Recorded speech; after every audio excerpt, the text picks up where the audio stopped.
मैं उम्र में 16 साल की हूँ। क्यों मेरे चाचा जी हवेली के एक गंदे कमरे में जवान औरतों को ले जाते थे और 2 दिन के बाद वो बिल्कुल सही सलामत बाहर आ जाती थीं। चाचा जी सिर्फ जवान औरतों का इलाज करते थे। एक दिन मैं खुद कमरे में जाने लगी तो मम्मी ने पकड़कर मुझे बहुत मारा और कहा, खबरदार, इस कमरे के पास भी देखा तो दोनों मैं तुम्हारी टांगे तोड़ दूंगी। एक रात मैं बीमार थी और मैंने सोचा चाचा जी की उस गंदे से कमरे में जाती हूँ, मैं ठीक हो जाऊंगी। लेकिन जैसे ही कमरे में गई तो मेरी रूह कांप उठी और चक्कर खाकर मैं बेहोश हो गई, क्योंकि वहां जवान औरतों को लाइन लगी हुई थी। मेरा नाम निकिता है। मेरी उम्र 16 साल की थी। मेरे चाचा जी गांव के छोटे से डॉक्टर थे। हमारी एक बहुत छोटी सी हवेली थी, लेकिन एक कमरा ऐसा था जहां पर किसी को भी जाने की इजाजत नहीं थी। मेरी उम्र उस समय 16 साल थी, इसलिए मेरे दिल में हमेशा ये जानने की इच्छा होती। कमरा मेरे चाचा जी का था। देखा जाए तो वो कमरा नहीं थे, बल्कि बहुत बड़ा हॉल था जिसमें बहुत बड़ा गेट लगे हुए थे। मैं सारे घर में इधर उधर घूमती फिरती थी, क्योंकि 2 भाइयों की मैं इकलौती बहन थी, इसलिए बहुत ज्यादा लाडली थी। लेकिन उस कमरे के पास जाने की मुझे भी इजाजत नहीं थे। मेरी मम्मी कहती थी कि तुमको इस कमरे में कभी भी नहीं जाना है, ये अच्छा कमरा नहीं है, घर का फालतू सामान यहाँ रखा गया है। लेकिन अगर यहाँ पर घर का गंदा सामान रखा जाता था तो मेरे चाचा जी उस कमरे में जवान औरतों को क्यों रखते थे? और 2 दिन तक औरतें वहां से बाहर नहीं आती थी। 2 दिन के बाद वापस आती और फिर अपने घरों को चली जाती। उनके लिए 2 दिन का खाना पानी भी सब उसी कमरे में जाया करता था। जब उस कमरे में कुछ नहीं था, पर क्यों उस कमरे में नजर बनाए रखते थे? पर 2 दिन तक लोग वहां क्या करते थे? और 2 दिन बाद औरतें सही सलामत बाहर आ जाती थी, जबकि मेरी मम्मी मुझे डराया करती थी कि वहां नहीं जाना, वरना तुम्हें कोई चोट लग जाएगी। एक बार सुबह सुबह मुझे एक औरत के रोने की आवाज आई। मैंने देखा कि मेरे चाचा घर के आंगन में बैठे थे और एक औरत मेरे चाचा के कदमों में बैठी थी। कह रही थी कि आप मुझे भी इस कमरे में भेज दीजिए, आपको ऊपर वाले का वास्ता है, मैं बहुत परेशान हूँ, मुझे और कुछ नहीं चाहिए। चाचा जी उससे कहने लगे, बात को समझो, तुम्हें मना नहीं कर रहा हूँ, अगले हफ्ते आना। वो कहने लगी कि मुझे अभी घर वाले से इजाजत मिली है, अगले हफ्ते मुझे इजाजत नहीं मिलेंगे, मेरे घर पर मेहमानों को आने वाले हैं। वो 5 दिन तक घर से बाहर नहीं निकल सकती थी। कृपया करें मुझे अभी इस कमरे में जाने दें। मैं घर के अंदर खड़ी थी, लेकिन मुझे आवाज आ रही थी और मैं छुपकर यह सब देख रही थी। फिर वो जवान औरत बुरी तरह चिल्लाना शुरू कर दी। मेरे भाई तो सब कुछ करते फिरते थे, इसीलिए मैं भी सब कुछ करना चाहती थी। लेकिन मेरी माँ कहती थी कि तुम हर जगह नहीं जा सकती हो, पर इंसान की फितरत होती है कि जिस काम से उसे रोका जाए वही काम करने के बारे में वह सोचता है। अब मैंने अपनी मम्मी के साथ जिद बना ली और इरादा कर लिया कि मैं जानकर ही रहूंगी कि उस कमरे में क्या होता है। एक बार मेरे पास मेरी एक सहेली आई और कहने लगी, आ जाओ खेलेंगे, मैं पूरा दिन तुम्हारा घर में ही रहूंगी। मन कहा का तुम्हें कैसे इजाजत मिल गई? मेरे घर में रहने की तो तुम्हें इजाजत नहीं मिलती, तुम्हारे माँ बाप तो तुम्हें कहीं जाने नहीं देते। तो उसने बताया कि मेरी माँ कहीं गई हुई हैं, 2 दिन के लिए इलाज करवाने के लिए। चाचा भी सुबह काम पर चले जाते हैं, इसलिए मैं मौका देखकर आ गई हूँ। मैंने कहा, फिर तो 2 दिन के लिए लगता है तुम्हारी माँ मेरे घर आई होगी।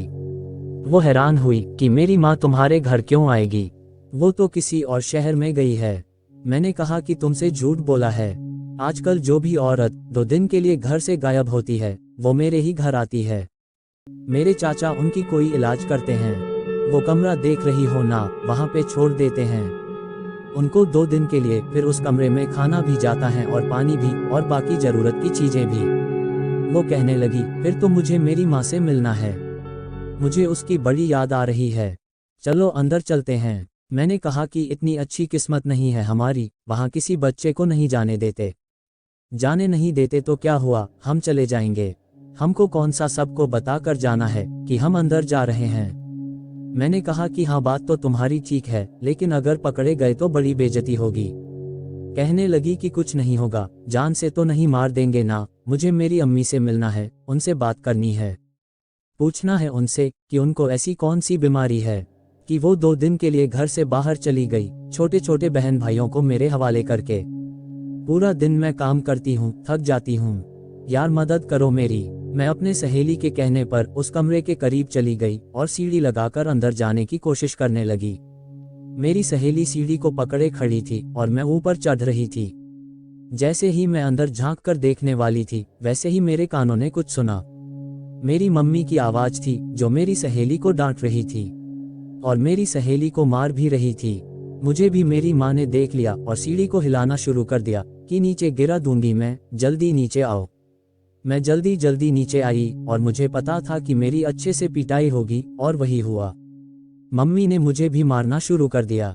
मेरी सहेली को भी कहा कि तुझे क्या है, इस कमरे से क्यों ये सब कर रही है, आज नहीं छोड़ूंगी। बहुत मारा मुझे, मेरी सहेली को भी मारा और उसे घर से निकाल दिया। शाम को चाचा से यह बात बताई तो चाचा ने भी मुझे डांट दिया।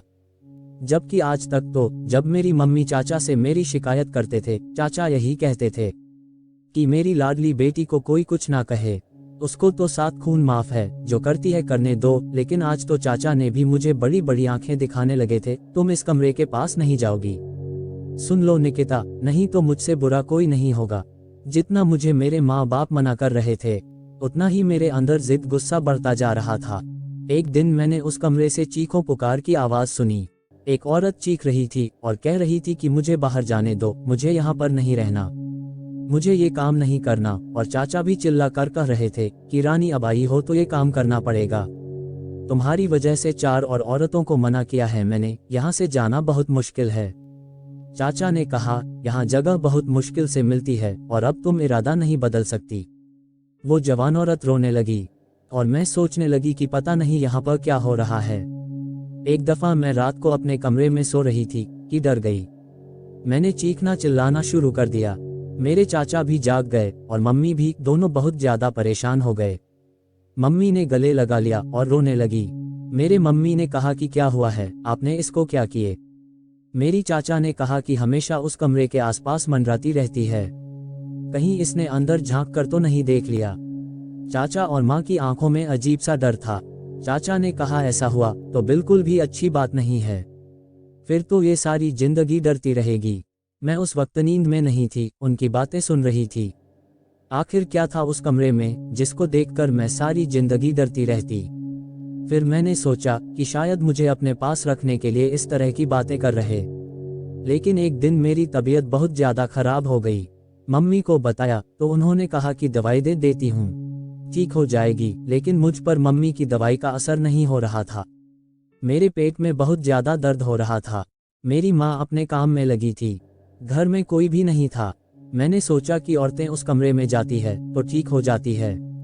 हमारी बचपन के प्रॉब्लम तो नहीं है जो हमारी जवानी में असर दिखाई दे रहे हैं। मुझे तो सिर्फ पेट में दर्द है।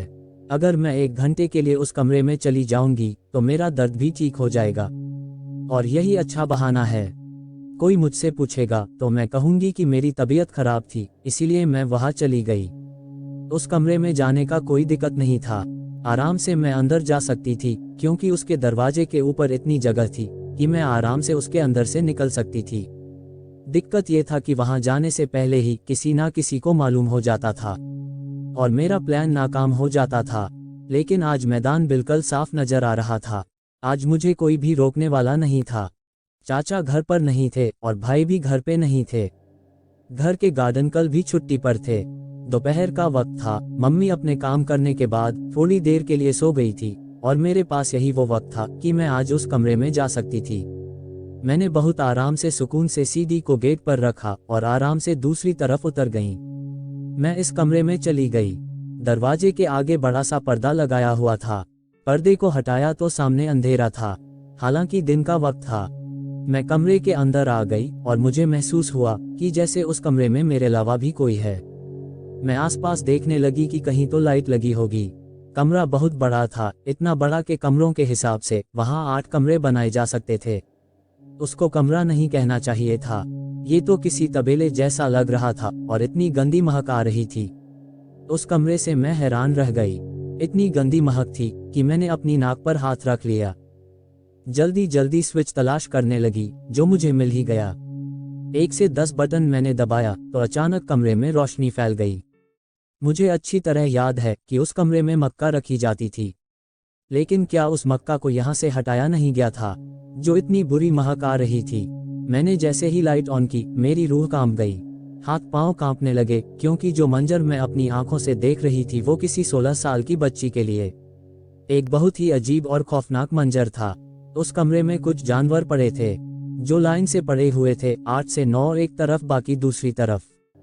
लेकिन ये बात मेरी समझ से बाहर थी कि उन जानवरों के सर औरतों की तरह थे, पर जिस्म गाय जैसे थे। मैं बुरी तरह चिल्लाने लगी, चीखने लगी।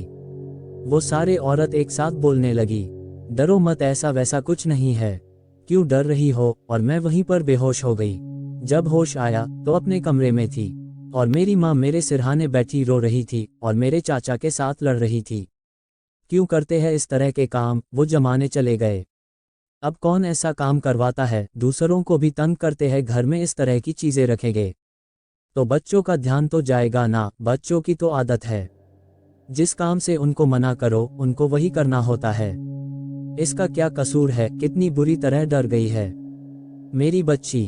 अगर डर के मारे इसका दिल बंद हो जाता, वहीं पड़े हुए मर जाती, तो हम क्या करते। डॉक्टर के पास ले जाने तक भी क्या कर लेते हैं हम लोग। हम कैसे रहते। अपने चाचा को मना करो, अब ये पुरानी तरीके छोड़ दे। कोई नहीं करता ये सब। अगर मेरी बच्ची को कुछ हो जाता तो मैं कभी माफ नहीं करती। तुम सब लोगों को कह रहे थे कि वहां तो कुछ नहीं है, बस मक्का होती है, पर ये तो इसी घर में रहती है। मेरे चाचा ने कहा, इतनी भी छोटी नहीं है, ये अच्छी भली बड़ी हो गई है और जवान हो गए हैं। मेरी माँ ने कहा कि बस मेरी बच्ची की जान मेरे से ज्यादा प्यारा है।